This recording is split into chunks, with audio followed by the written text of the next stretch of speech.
We're now going to solve exponential and logarithmic equations. So two objectives in this section. First, we're going to focus on exponential equations.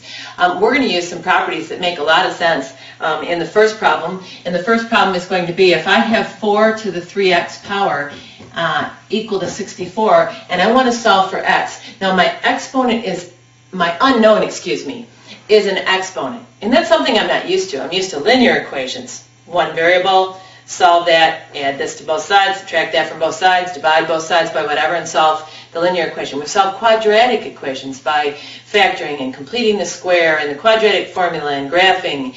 But we've not solved for our unknown to be up high as an exponent. And it's kind of a challenging, well, it's not challenging, it's interesting, but it's not anything like what we've done so far. What we're going to do first is if there's any chance that I recognize, if my unknown is over here and I have this base of 4, if there's any way to write this with a common base of that 4, for example, 64 can be written as 4 to the 3rd power, because 4 times 4 times 4 is 64, that when I do that, if that's the case, if I have these bases alike, then these exponents must be equal to one another. If both are 4 raised to some power, then the 3x must equal to 3 in order for that to be a true statement. So you divide both sides by 3, and you'll find out that x is equal to 1. So my solution for x to this problem is 1, and it checks quite easily, because 4 to the 3 times 1 power, or 3rd power, is equal to 64. Good enough. I've solved that equation. Here's a similar problem to the last. And because I have a base of 4, if there's this chance that I could write this as 4 to some power, then I will. And so I can now set their exponents equal to one another since their bases are alike. So on the left I have an exponent of 3x plus 5. On the right I have an exponent of 2. I subtract 5 from both sides. I have 3x equals a negative 3.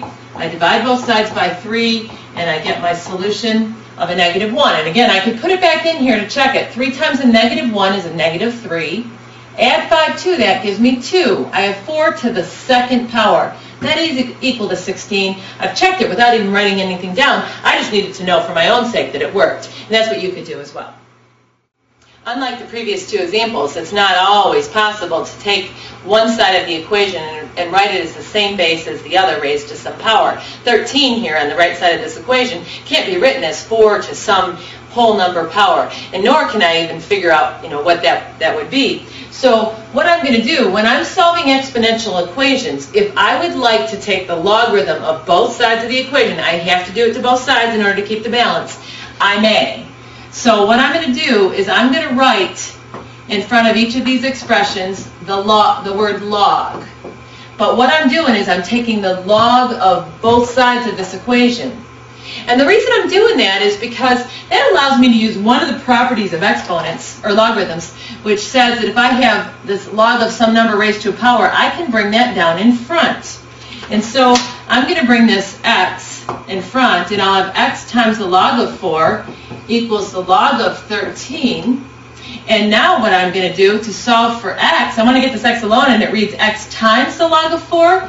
Then I'm going to divide both sides by the log of 4. And x will be found by taking my calculator and hitting the log key. It'll open parentheses, type in the 13, close the parentheses, hit the divided by key. It won't look quite like this on your screen. Hit the log key, it will open, put the 4 in, close it, and hit enter. And when you do, in this particular problem, you get 1.85, and I'm rounding that off, so it's approximately 1.85. So my check, if that's my answer, 1.85, is to take 4 and raise it to the 1.85 power. So would you do that? 4 caret 1.85, and see if it is approximately equal to 13. That's all I'm doing to check this, is to see if it's approximately equal to that 13. And it does check. If I solve an exponential equation that happens to have an e in the problem, it's often very advantageous for me to not take the log, L-O-G, of both sides, but to take the natural log, Ln, of both sides. Because taking the natural log of e might allow me to reduce something to 1 here. So what I'm going to do is I'm going to take the natural log of e to the minus t. Therefore, I have to take the natural log of 0.01. And as I have in the past, my unknown, I'm looking to solve for t as an exponent over here. I'm going to bring that down in front, and I will have a minus t times the natural log of e equals the natural log of 0.01. Well, I want to get t alone, and I would like you to notice, however, that what I have multiplied times it is the natural log of e where the base is e. And we have said that the log of anything where the base is the same is equal to 1. That right there is equal to 1. So I have a negative t times 1 here. Or basically I have a negative t equals the natural log of 0.01. And I don't want a negative t, I want a positive t, so I'm going to divide both sides by a negative 1. And if you would take the natural log of 0.01, just hit enter, that's going to give you a negative 4.61. When you divide that by a negative 1, you'll get a positive 4.61. And there's my solution for t.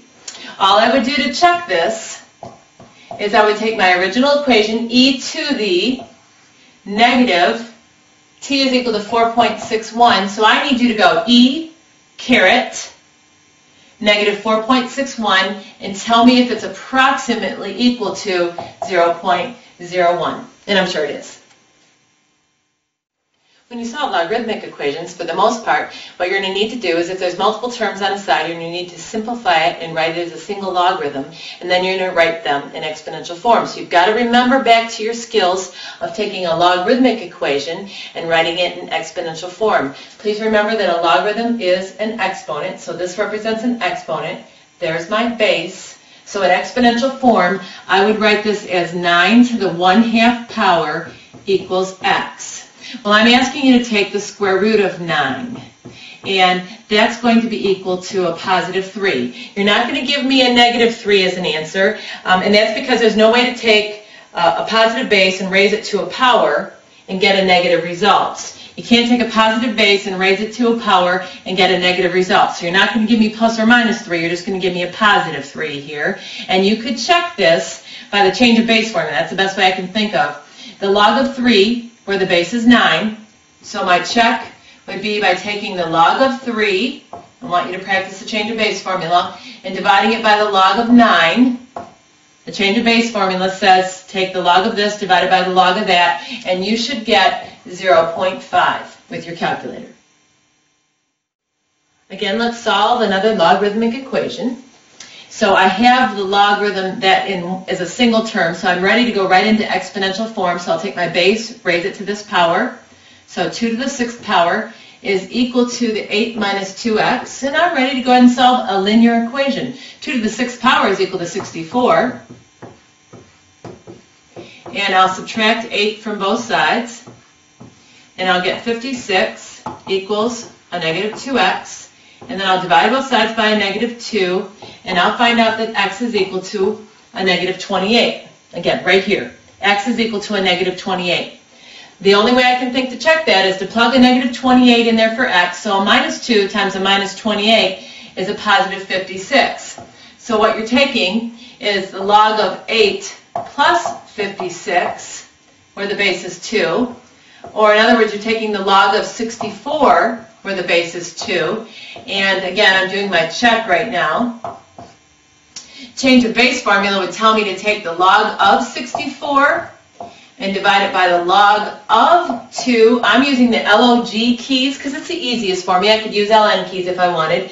And I just want to know if that is equal to 6. Again, log, open parentheses, 64, close them, divided by, hit the log key, open parentheses, 2, close them, hit enter, and you should get 6 to check that. Here's my answer. This is my check. Please remember that when you solve logarithmic equations, we've been solving exponential equations where for the most part you take the log of both sides. But when you solve logarithmic equations, if you can simplify terms, and you must actually before you can write an exponential form, you should do that. So here I have the difference of the log of two things. Well, I'm thinking quotient then. That's one of the properties. So I need to write this as the log of x plus 9 divided by x. And because there's no base written here, I'm to understand that that's a base of 10. And that should equal 1. So I've used a property of logarithms. It's a quotient rule. And now I'm ready, because this is a single logarithm. I'm ready to write this in exponential form, so I'll take my base raised to this power. So 10 to the first power, which is 10, will equal x plus 9 over x. Now, I'm ready to solve this equation, and so in order to solve it for x, I'm going to multiply both sides by x to get the x out of the denominator. So 10 to the first again is 10, so I have 10x on the left is equal to x plus 9. So I'll subtract x from both sides, and I'll have 9x equals 9. I'll divide both sides by 9, and I'll get a solution of x is equal to 1. Now I would check that by putting a 1 in here and a 1 here. So again, my check would mean 1 plus 9 is 10. So I'd be asking you to take the log of 10, where the base is 10. Well, we know that's 1. And then I'd be putting in a 1 there, and I want to subtract the log of 1, where the base is a 10. So again, I can do this one without a calculator. The log of 10, where the base is 10, is equal to 1.